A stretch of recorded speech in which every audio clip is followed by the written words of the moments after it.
আসসালামু আলাইকুম। আজকে আপনাদের জন্য নিয়ে আসলাম মাংসর কব। এখানে আমি প্রায় 1 কেজির বেশি হবে গরুর মাংস নিয়েছি, একেবারে সলিড মাংস। এখানে কিন্তু কোনো রকম হাড় নেওয়া যাবে না।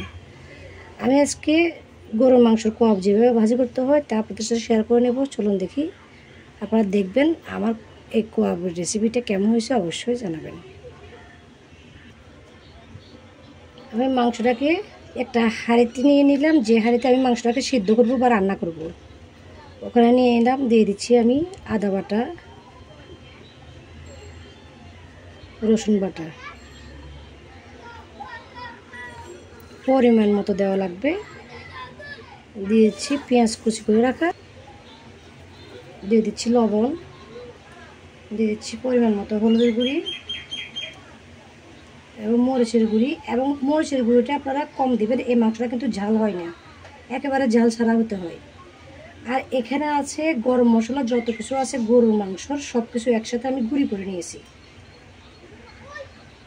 এলাচ বলেন, তেজপাতা, লং, যত কিছু আছে সব কিছু একসাথে দিয়ে দিয়েছি।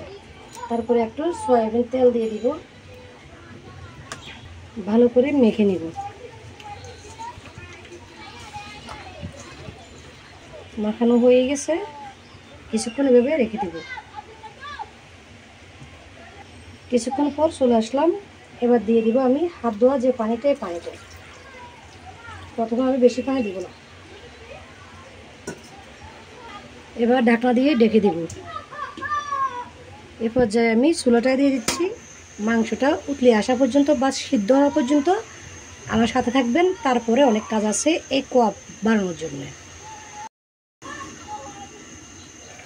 দেখুন কিছুক্ষণ পর এভাবে যখন একটু ভালো করে সব দিকে এভাবে উঠবে, পট করে উঠবে,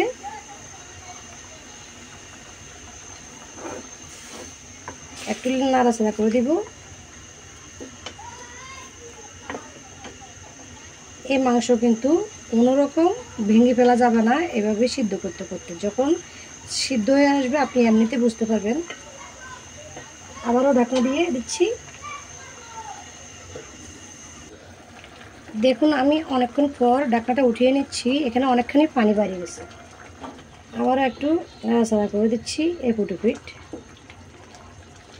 এই অল্প অল্প পানি দিয়ে আমি এই মাংসগুলো সিদ্ধ করব, যতক্ষণ পর্যন্ত মাংসগুলো সফট হয়ে আসবে না ততক্ষণ পর্যন্ত।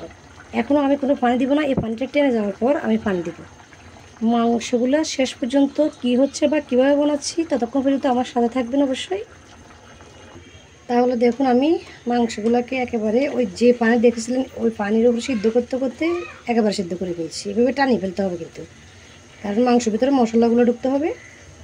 এবার এখান থেকে একটা একটা করে এই মশলা যেগুলো আছে এখান থেকে তুলে নিব। মশলাগুলো আমাদের আর লাগবে না, সবগুলা মাংস মশলা থেকে উঠিয়ে নিলাম। চলুন এবার লাস্ট কাজ কি করব। সয়াবিন তেল দিয়ে দিলাম, তেলটা গরম হওয়া পর্যন্ত অপেক্ষা করব। তেলটা হালকা হালকা গরম হয়ে গেছে, এ পর্যায়ে আমি মশলা থেকে উঠে নেওয়া মাংসগুলো বসিয়ে দিচ্ছি। এবার হালকা হালকা হাতে নাড়াচাড়া করে ভেজে নিতে হবে। লাস্টে একটা সুন্দর কালার চলে আসবে ভাজতে ভাজতে। আর অতিরিক্ত চুলায় বেশিক্ষণ রাখা যাবে না, তাহলে শক্ত হয়ে খেতেও পারবে না, কাঠের মতো হয়ে যাবে।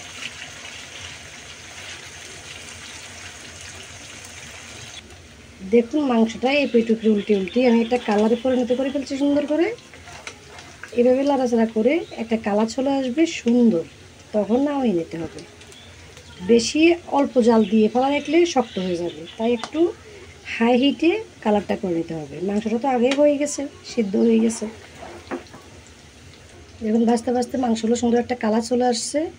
এখান থেকে আমি নামাতে নামাতে আরও সুন্দর একটা কালার চলে আসবে। মাংসগুলো হয়ে গেছে, এবার আমি চুলা থেকে নামিয়ে নিচ্ছি, চুলাটা অফ করে দিচ্ছি।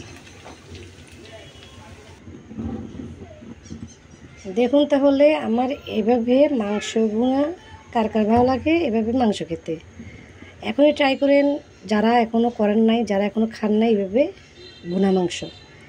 সত্যি এই মাংসটা খেলে অনেক ভালো লাগে, খেতে খুব টেস্ট এই মাংসটা।